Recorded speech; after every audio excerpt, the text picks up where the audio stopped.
Yo, good day, what's up mga kumpadre? So, ang topic natin ngayon patungkol sa mga iilang tao na hindi makagalaw. Hindi makagalaw kapag may mga bagay na gustong trabahuin or may kailangang asikasuhin. Pero hindi sila makagalaw kapag wala silang kasama. So, madalas nangyayari to sa mga teenagers. At etong video na to para na rin sa mga Gen Z, no? At malamang sa malamang, naranasan mo rin tong ganitong pakiramdam. Or nung mga panahon natin as a batang 90s, dumaan tayo sa gantong sitwasyon. So kung ikaw yung tipo ng tao na may ganitong sakit, sakit. Or sa madaling salita, sobrang mahiyain ka. At sa sobrang hiya mo, hindi mo kayang gumalaw or hindi mo kayang gawin yung dapat mong gawin kapag wala kang kasama. Basta ganun na yun. Siguro ako makaka-relate ka dahil yung sitwasyon mo ngayon sitwasyon namin ng mga batang 90s dati. Okay, bago ang lahat. Ako nga pala si Jonathan Talibong, isang photographer, tambay, tatay,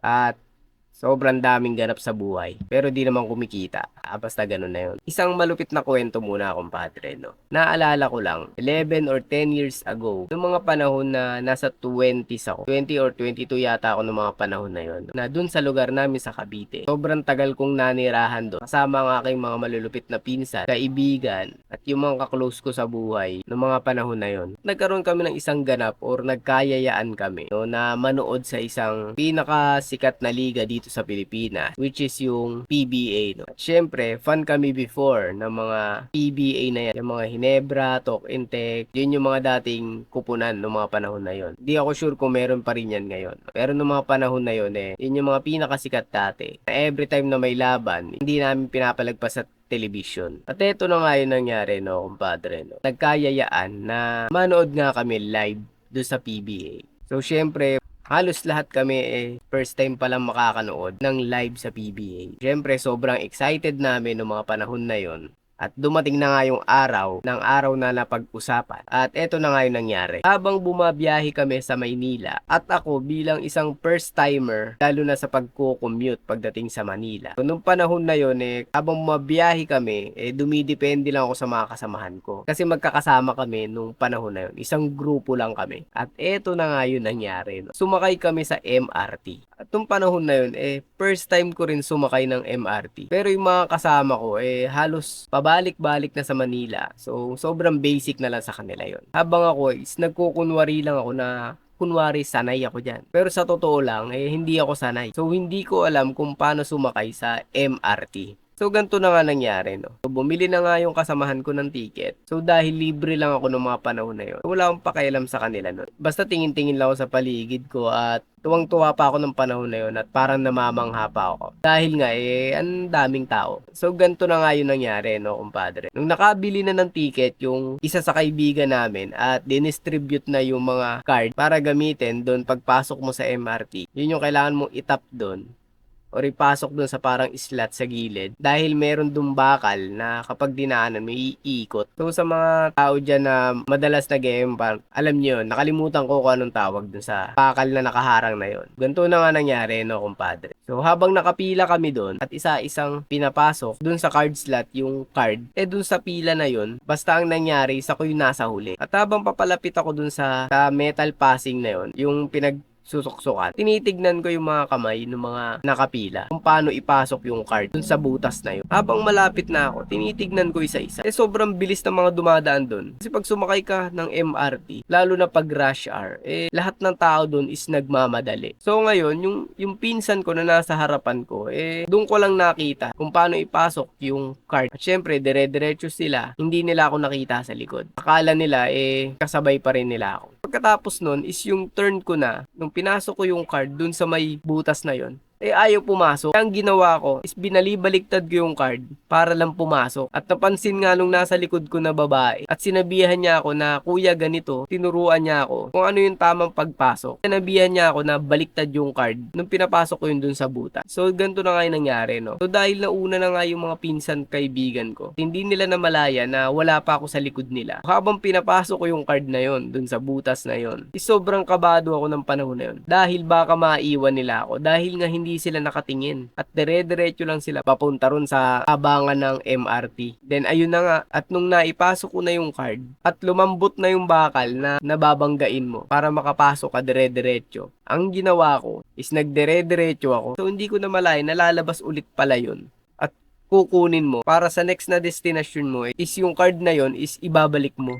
So, nagdire-diretso ako. Dahil sobrang kabado ako sa dami ng mga tao na yun is hinahabol ko nga yung mga pinsan ko at mga kaibigan ko. So, habang hinahabol ko yung mga pinsan ko, ang nangyari, yung babaeng nasa likod ko is hinahabol na rin para iabot yung card ko. So sa kabutihang palad naman, kumpadre, nahabol ako ni ate at sinabi niya sa akin na, kuya, ito yung card mo, iniwan mo habang tumatawa. So dahil nandoon na ako sa mga pinsan ko, nagtinginan din sa akin mga pinsan at mga kaibigan ko at nagtawanan. So syempre, natawa na rin ako at yung mga ilang tao din na malapit sa amin is nakatingin na rin sa akin at ngumingiti na rin ng pasimple. At yun na nga yung nangyari, no? Pumasok kami sa MRT, nagkukutsaan kami ng kaibigan at mga pinsan ko na sinasabihan ako na labas-labas din ng Maynila. Putik, labas-labas din ng Maynila, uy. Habang nagtatawanan kami. So, nung araw na yun, sobrang hiyang-hiya ako, no? Hiyang-hiya ako sarili ko, no? Na sa hindi malamang dahilan, na sobrang nanliit ako ng araw na yun. Kasi nga, simpleng bagay lang pala yun. Pero nahiya ako sa sarili ko. At nung araw na yun, is nakapasok na kami dun sa arena kung saan ginaganap yung PBA. So, tuwang-tuwa kami, no? Then, after nun, eto na naman. So, kailangan na naman namin dumaan sa MRT. Pero this time, alam ko na. So, nandun na kami sa MRT, bumili ulit ng ticket, binigay sa akin. At ang ginawa nila, parang hindi ako maiwan. Dahil nung araw na yun is ginabi na kami. At medyo rush hour na rin nun. Ginawa namin is commute ulit. Hindi pa gaanong sikat yung mag-grab doon. Parang pagkakatanda ko dati, namamayagpag pa lang nun is yung Uber. Pero hindi pa ganong kasikat nung panahon na yon, no? But this time, nung sumakay kami sa may MRT, ang ginawa nila is pinauna nila ako para walang mawala sa amin. Siyempre, medyo mayabang na tayo. Is alam na natin kung paano yung proseso. Pero, habang naglalakad kami at naghahanap kami ng masasakyan, is hindi pa rin maiwasan na pagkakwentuhan. So, siyempre ako nakangiti na lang ako at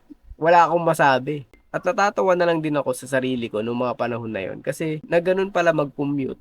Ganun palang proseso once na sumakay ka sa MRT. Kaya matapos nung araw na yon, mga kumpadre, no, sinabi ko sa sarili ko, no, na kailangan kong mag-explore or matutunan yung mga simpleng bagay para hindi na mangyari yung mga ganung pangyayari. Which is yung parang napahiya ako sa ibang tao. At the same time, siyang hiya din ako sa sarili ko nung araw na yon. So, tumatak sa akin yon, kumpadre, no. Kaya after nung mga panahon na yon, lahat ng mga bagay na hindi ko alam, ang ginagawa ko is tanong ako ng tanong. Kahit yung mga maliliit na detalye is tinatanong ko. Halimbawa na lang is kung meron akong taong kakausapin. So hindi ko alam kung paano siya kakausapin. Paano ko pangungunahan magsalita. Kung ano yung tamang approach. Dahil yung mga pinsan ko is sobrang madaming karanasan. At the same time is mas ahead sila sa akin. Nagawa ko is tanong ako ng tanong. Kahit bad trip na sila. Ganun katanga yung pakiramdam ko nung panahon na yon. Nasa 21 na yata ako noon or 22. Hindi ko na maalala. Basta sobrang tagal na nun. Pero tumatak sa akin yon, mga kumpadre. At after nun, is every time na may gagawin ako at meron silang iuutos sa akin, so tanong ako ng tanong kahit sa mga sobrang maliliit na detalye. So tinatanong ko. At later on,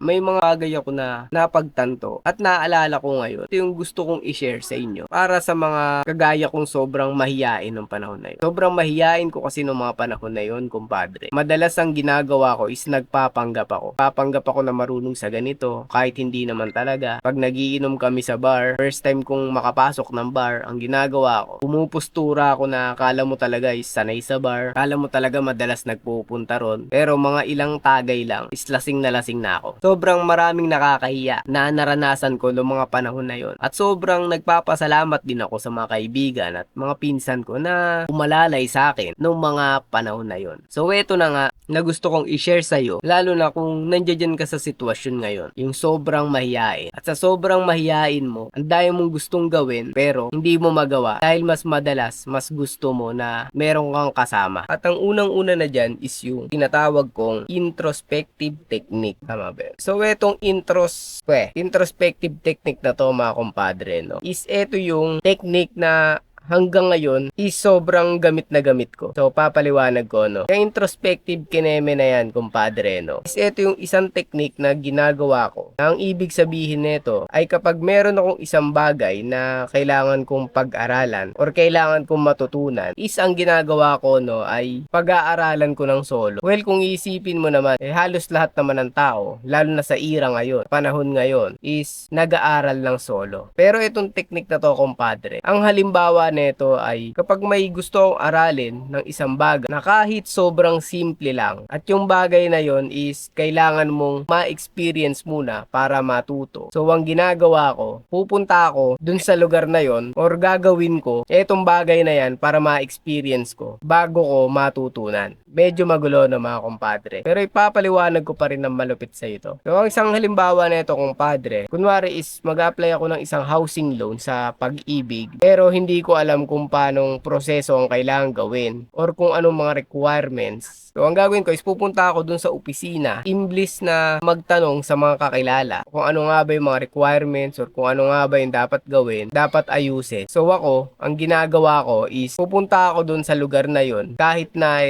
wala ako masyadong idea. Doon ako mag-i-inquire personal, magtatanong kung ano-ano yung mga dapat pang gawin para makapag-housing loan, kunwari. At after nun, dahil nga sa ginawa ko na yon, doon papasok yung pag-aaral or doon papasok yung tamang idea kung paano nga ba yung tamang proseso sa ganung bagay. So magulo pa rin ba, kumpadre? So ang ibig sabihin lang niyan, mga kumpadre, no, na may mga bagay tayo na kailangan is ma-experience muna natin bago natin mapag-aralan. So katulad na rin yan syempre sa pagninegosyo. So kahit ilang beses mong pag-aralan yung bagay na yan, hanggat di mo na i-execute yan, is hindi ka matututo. So, ganun din syempre sa kanya-kanya nating buhay, mga kumpadre, no? May mga bagay na kailangan mo munang ma-experience bago mo mapag-aralan. Pero etong sinasabi kong technique na to, is ito yung technique na kung tawagin is yung solo learnings. Na minsan is kailangan mong pumunta ron ng walang nakakaalam, nang hindi ka bumabase sa mga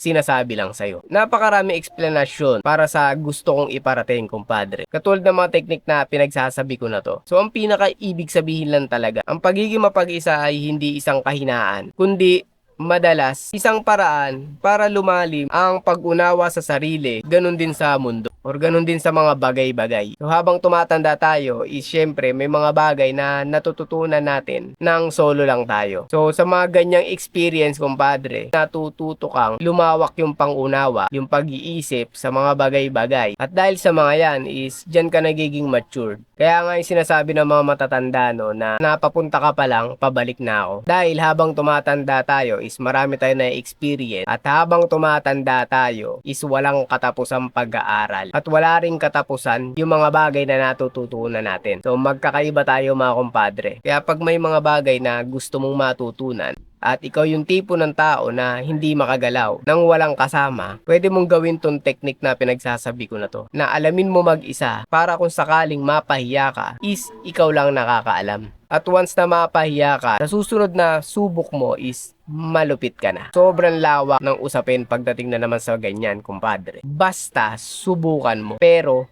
suluhin mo muna para di masyado nakakaya sa mga nakakilala sa atin.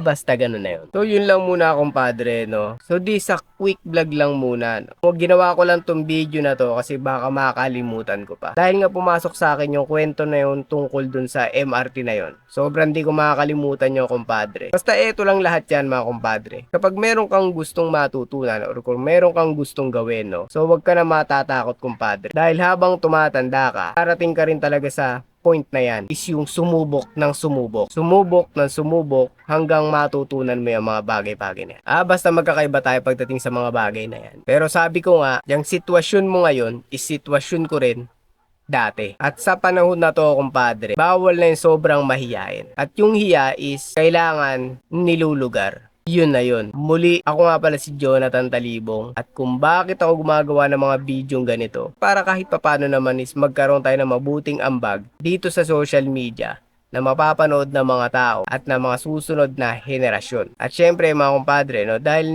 nanonood ka na rin naman, promote ko na rin pala tong munting negosyo ko. No. Isa po pala akong event photographer. So ayun yung tinatrabaho at pinagkakitaan ko sa ngayon. If ever na kailangan nyo ng photographer or videographer sa mga wedding, birthday at kung ano-ano pang okasyon na meron kayo, maaaring kami na ng team ko ang kailangan nyo dyan. So pwede nyo kontakin tong page na to, sasagot tayo dyan at pag-usapan natin kung ano yung kailangan nyo patungkol dyan. Hanggang dito lang muna mga kumpadre. No? So salamat sa solid na panonood. Stop recording.